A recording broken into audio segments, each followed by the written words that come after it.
Hello there my awesome dudes and dudettes, I hope you're all having a fantastic day. Chico here, and today I'm bringing you my first ever build for Baldur's Gate 3, which is the most versatile build you should have in your party to improve your chances of surviving in no-nurse mode. This build can essentially do everything: cast all wizard spells, the most important cleric spells, have 2 attacks per action or 4 depending on how you count them, and just be an all-around great healer, damage dealer, crown controller and tank. What motivated me to think about this build is that you don't need and probably shouldn't have a dedicated healer in Baldur's Gate 3, because the strategy that seems to be most effective in the game is to just demolish the enemies before they have a chance to damage you. But we all know that shit happens, so I wanted to create a build that could change the tides of combat if needed, but at the same time was capable of adding a lot of offensive value to the party in normal demolishing mode situations. Besides that, clerics get 2 of the best spells in their arsenal at level 3, which are Spirit Guardians and Healing Word, and you can learn the best cleric summoning spells with the Scrolls of Bestial Communion as a wizard, so I don't think this build loses a lot compared to a full cleric.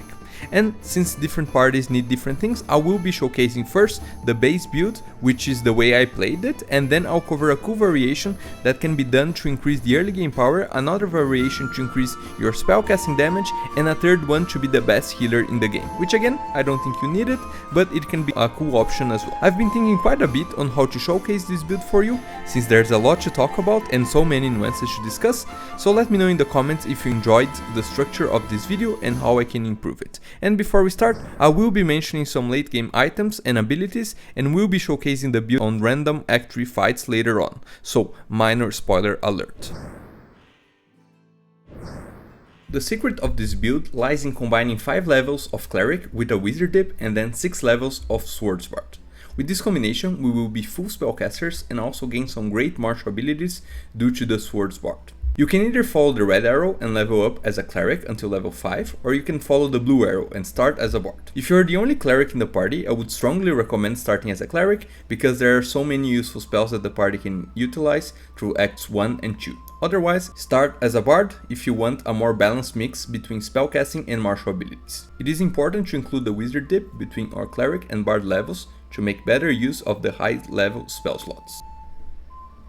For ability scores, we have a very unusual distribution, but feel free to dump strength because it would only be useful if you want to use the Titan Strength Bow, and even so there are many ways to increase strength in the game. Dex, Constitution and Intelligence are the main stats, with Dexterity for the to hit chance and damage, Constitution for the concentration checks, and Intelligence for the offensive spellcast. You might have noticed the odd value on Constitution. That is because I recommend picking the Resilient feat afterwards, which would bump our Constitution to 16. Another approach would be to reduce Constitution to 14, increase Wisdom to 14 and pick either the Warcaster feat or Alert feat. Also, you can dump Intelligence if you plan on using the headband of Warped Intellect. This can be very useful early and mid game, but in Act 3 there is a helmet we will want to use instead. Wisdom and Charisma are also useful depending on how you plan to use your spells. I usually prioritize Cleric and Bard spells that don't use saving throws, like buffs and Cloud of Daggers for example. For the late game min-max, I recommend dumping Constitution when you find the Amulet of Greater Health. For races, pick whatever you want. I consider Deep Gnomes to be the best race in the game because of the advantage they get on non-physical saving throws and the improved Dark Vision. But for this build, you might want to pick another race with more movement speed, since you want to run around with your Spirit Guardians to hit everyone. With that out of the way, I've decided to rank all my builds using 7 different criteria: single target damage, AoE damage, crowd control, healing, buffing, survivability and usefulness outside combat. This way we will be able to compare this build with the builds coming later to the channel. But please keep in mind these values are somewhat arbitrary based on my experience playing this character, and the values can vary depending on the items you have equipped, of course. For single target damage we have a 7 out of 10. That's because we have an extra attack, flourishes, the sharpshooter feat, and all wizard and some cleric single target damaging spells, such as Disintegrate and Guiding Bolt. But we don't have smites, which is probably the best spell in terms of single target damage in the game, and we lack some good extras other classes get, such as Sneak Attack and Battle Maneuvers. For AoE, we have a 6 out of 10, This is basically because even though we have all the main AoE spells, we don't have any ways of improving and maximizing them, such as the Storm Cleric and the Sorcerer Metamagics. For crowd control, we have a 7 out of 10 because we have great spells and can spread a lot of radiant orbs to debuff the enemies, but we don't have the best spell DCs unless we want to bump them up with specific gear. For healing, we have a 9 out of 10. We have access to 2 of the greatest healing spells in the game, which are Mass Healing Word and Preserve Life, besides the Disciple of Life feature that will increase our healing even further. But we are missing an amazing spell that only paladins or lore bards can get, which is Warden of Vitality, which basically lets you cast a better Mass Healing Word 10 times in a row during combat. This would be a great spell to get at early levels, but to be honest, this build doesn't really need it. Late game we will have plenty of spell slots to use Mass Healing Word as many times as we want. And we are also missing the Bless Healer feature that makes us heal ourselves whenever we heal someone else, which would be nice, but again, this build is super tanky and I don't think we really need it. At the start of the video, I promised I would show you the best healer in the game, and I bet you already know where I'm getting at. Spoiler, it's 6 levels of Life Cleric with 6 levels of Lore Bard, so we can get all the spells and features we just discussed. For buffing, we also have a 9 out of 10, because we will have a lot of great buffing spells from Cleric, Bard and Wizard. But more importantly, we will be buffing the whole party with Bless and Physical Resistance automatically when healing them. And we can do that every single turn when we reach mid to late game. The only reason this is not a 10 is because we don't have the Twin Haste Sorcerer's Gets, which is probably the best buff in the game, at least outside Honor mode, where haste has been nerfed. For survivability, we also have a 9 out of 10, because we cover all the bases. We have a high HP, high armor class and high saves. And later on in the game we will auto heal every turn and have perma blast and damage resistance due to that. The only downside here is that we are not a paladin. If we were, we could get even higher HP and saves. Usefulness outside combat gets a 5 because there's nothing really special going on. We will get Jack of all trades due to our bard levels and a couple specialization points, but nothing out of the ordinary. Now let's take a look at some level by level considerations. From levels 1 through 5, we will be going with Life Cleric, of course. And the first important choice we need to make is our feat at level 4. There are 3 potential feats I would recommend here. Resilient or Wirecaster if you want to improve your concentration checks, or go with Alert, because Alert is always an amazing feat to have, and we will have a high dexterity, which means that we will be going first at pretty much every single battle. At level 6, pick your Wizard level and remember to learn your scrolls. There are tons of amazing options here, such as Cloud of Daggers, Fireball, Haste and Counterspell, besides others. And from level 7 and beyond we will be going Bard. I recommend picking spells that don't have save DCs, since our charisma isn't the best, but the good news is that bards get excellent spells that don't use DCs, such as Longstrider, Featherfall, Healing Word, Sleep, Invisibility, Cloud of Daggers and Glyph of Warding. At level 9, go with College of Swords of course, and 2-weapon fighting in case you want to dual wield hand crossbows. Not sure if it is a bug or not, but 2-weapon fighting works for hand crossbows in Baldur's Gate 3. In any case, this is not super important since I still think that for this build it is better to use a bow instead of dual crossbows because there are many useful bonus actions we can take, such as using Mass Healing Word, so we don't want to use that for an extra attack with our offhand weapon. For level 10, pick Sharpshooter or Ability Score Improvement in Intelligence if you want to be more of a spellcaster. We still need to wait 2 levels to get our extra attack, but we already have our Flourishes at level 10, so Sharpshooter can add quite a bit of damage. As the most versatile build in the game, this build has a lot of spell options, so I wanted to show you some of my best picks per level. We already start off really well, because there are many great level 1 cleric spells. At the earlier levels, you should be using Guiding Bolt as your main offensive spell, Bless as the main buff, and Healing Word in emergency situations. You want to avoid using your precious spell slots as healing during the earlier levels. Create Water and Sanctuary can also be situationally useful. For levels 3 and 4, clerics don't get any damaging spells by default, so I would just upcast Guiding Bolt if damage is needed, but for control we get Hold Person that can be very useful in certain fights. Enhanced Ability is extremely useful early game for pickpocketing and dialogue checks, and Spiritual Weapon is a great use of your bonus action. At level 5 we have a massive power spike, since we get the all-powerful Spirit Guardians and almost all-powerful Mass Healing Word. At this point you should have already pickpocketed Zevlor's Gloves and Volo's Ring to make your healing spells that much better. Glyph of Warding is also a great spell as an AoE, damage or control. At level 6 we get our Wizard level, so sky's the limit. Some low level spells that can be useful are Thunder Wave, Shield, Cloud of Daggers and Darkness.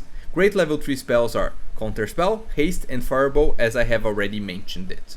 Level 7 onwards, we don't get any new amazing bard spells, but there are some great utility options. And be sure to get spells to replace your wizard and cleric prepared spells, such as Healing Word and Cloud of Daggers. But most importantly, keep learning new wizard spells. Ice Storm and Wall of Fire are great AoEs, Conjure Elemental is a great summon, Hold Monster is the ultimate single target CC, and the two best level 6 spells, in my opinion, are Chain Lightning and Globe of Invulnerability.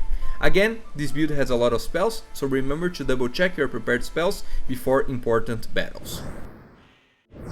To talk a little bit about items. We have here to start off the Helm of Baldur, which is one of my favorite options because it heals you at every turn and has some other big bonuses as well, and the healing synergizes really well with the Reviving Hands, so it's gonna give you Blade Ward, and also the Whispering Promise, which is gonna give you basically Bless, right, for 2 turns. So at every single turn while in combat we will be proccing this, so basically perma Bless and perma Blade Ward, which is very good. For capes, nothing out of the usual. You can use Cloak of Protection, a couple other ones might fit well.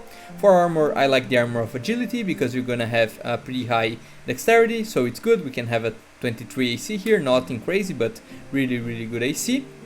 For the boots, any boots will do. I am using the Helldust boots here just because of the Hellcrawler, some other big bonuses as well. For amulet, if you have the Amulet of Greater Health, I think this is one of the best, but I'm gonna show you a couple other options. And for the rings, I'm using, as I mentioned, the Whispering Promise and also the Risky Ring to gain advantage on attacks. It's not like 100% necessary to use this one, but it can be a good idea for you to miss less often, okay? For weapons, since I'm not using any melee weapons, I'm using the Orphic Hammer here, so we can have advantage on saving throws against spells.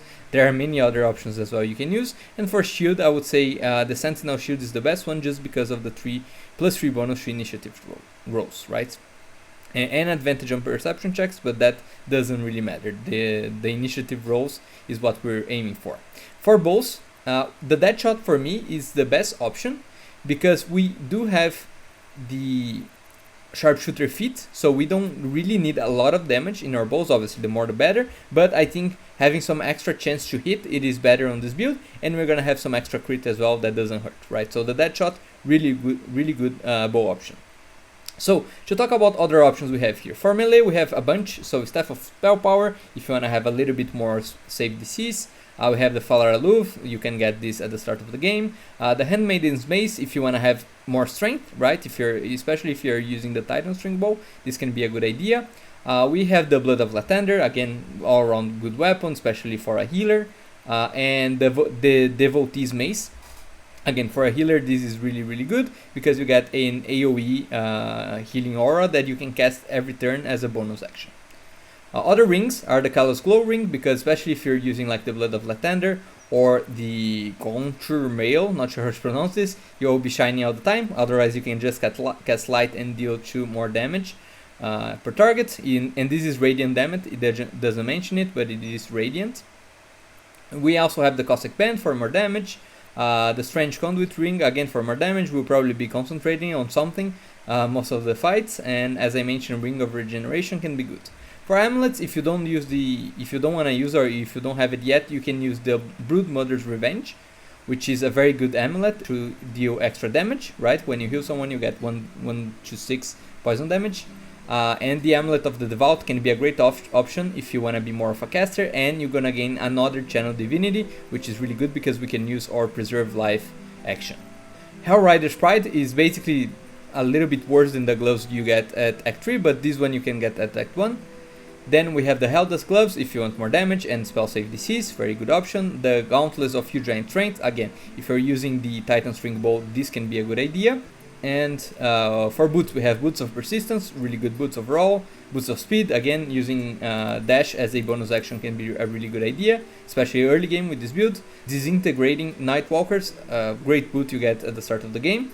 Luminous Armor if you want to get some Radiant Shockwaves in, especially if you're using the Callous Glow ring, because you're going to be dealing a lot of Radiant damage every turn. Obviously we have the Helldust Armor, just a great armor overall.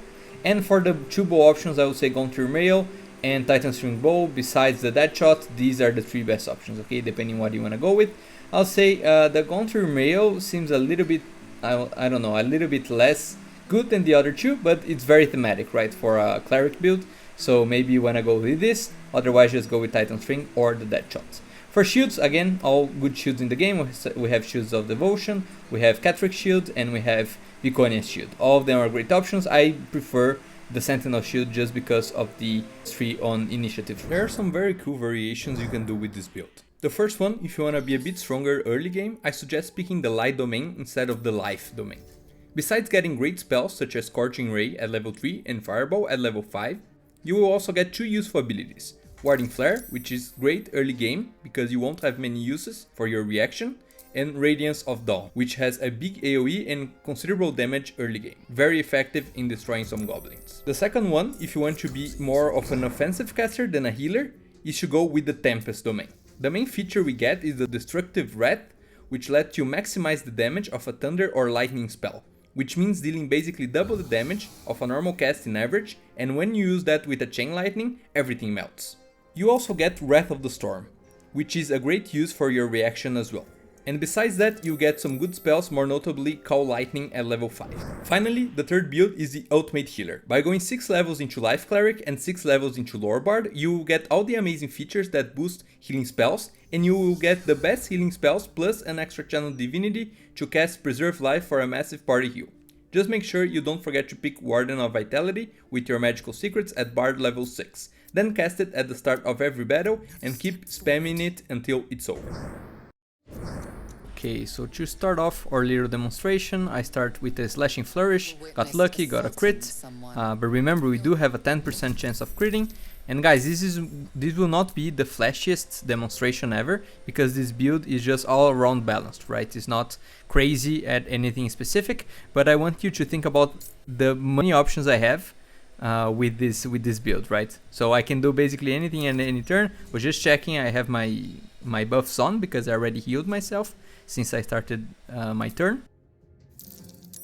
I'm not sure why, but my Sharpshooter is not working, so the damage I got in the first turn would probably kill the guard already, but it's good that it didn't. So you can see them missing me. If they don't miss, they do just a little bit of damage. She got ensnared me here because I'm using the ring that gives advantage, the risky ring, but that's not a huge problem.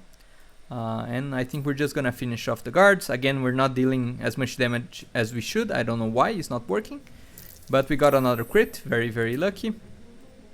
And just to finish off, let's see if we get the kill.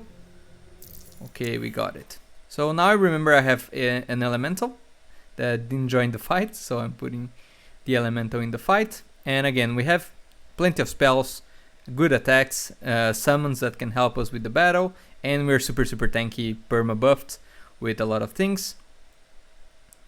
One thing that I really like to do with this build is cast a lot of upcasted Cloud of Daggers, because if you're not concentrating in any buff for a party, we can just do that. And here we just deal the finishing blow and the fight is done.